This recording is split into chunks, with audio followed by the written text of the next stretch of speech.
Thank you, Ken.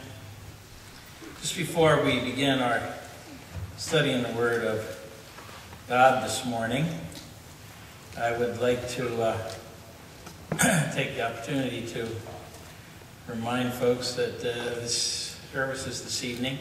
5:30 we have fellowship meal, 6:30 services in the group there, in the room over here, whatever that room's called again. Multi-purpose room. Man, I had trouble with that.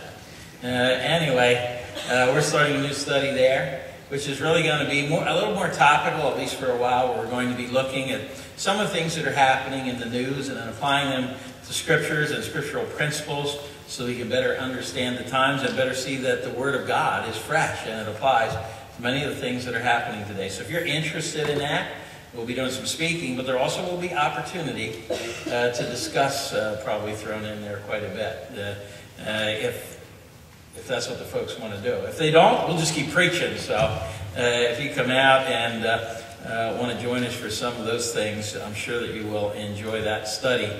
And of course, into the small groups and other things that are taking place on Sunday evenings. Also, just by way of announcement and also an opportunity, we do not rent the Hope Gospel Center any longer, that building, on a full-time basis, but we're still using it for certain activities by the day type of usage. And one of the things that is still ongoing is the English as a Second Language classes, which are up there on Wednesday evenings from 7 to 8:30. We just started up another session, and it was like standing room only. There were 20 there the first night, people that need to learn English. And of course, we have an opportunity to teach them from the scriptures and to witness to them. I know they've been showing portions of the Jesus movie as well. So in the second week, it was down a few, but we think there will be a continuous number of 15 to 20 folks there, at least. If you know someone else who is speaking Spanish and needs to learn English, you could direct them to us also. They need help. I mean, they're stretched right now with that many people. So if you want to be involved in being a teacher, a helper up there, if you know Spanish, that helps, but you don't have to.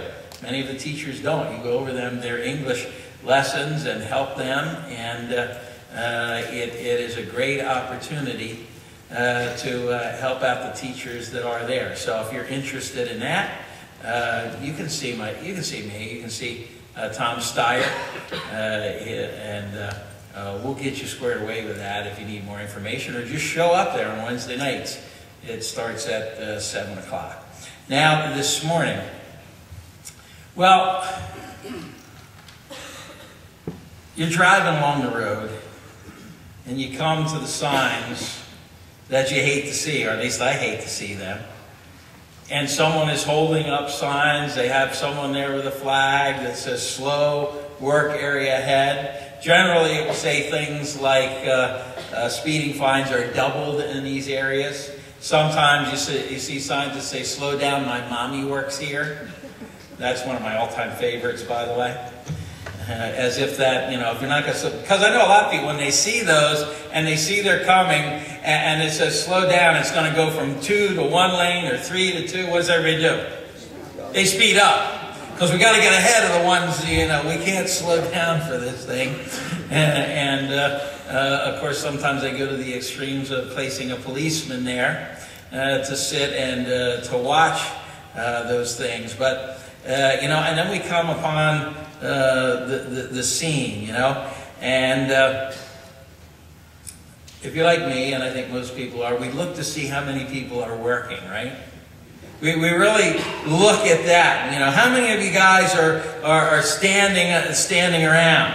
When I pass a roadwork site, you do a quick and kind of like a dirty census, Oh, there's 20 guys out there, and 2 of them are supervising, and after all, we know that's not really work, right?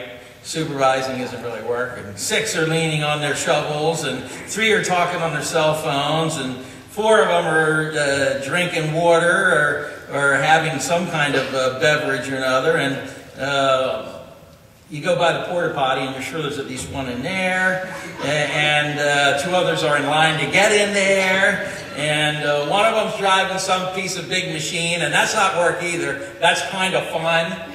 you know? And one guy is over there shoveling and digging and sweating and working. And so that's what we believe is taking. Nothing's getting accomplished. Nothing is taking place. You know?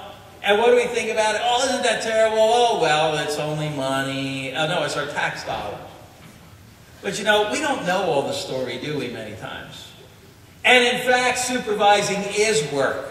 And we don't know what those men are planning and how they're laying out the job. We're really unfair sometimes, as much as we hate to admit it, about what is work and what's inefficient and what is wasteful. We haven't seen everything that's going on. And you know, the guy sitting in the big piece of machinery, you've got to have skill to run that. And the people who are leaning on the shovels, maybe 30 seconds before I got there, maybe, they were actually working. Or maybe as soon as I go by, they're really going to get, the supervisor's going to go and say, here's what we're going to do, we got it all worked out, and things are really going to be accomplished. Because we all know that our roads in the United States of America are in A1 condition, right?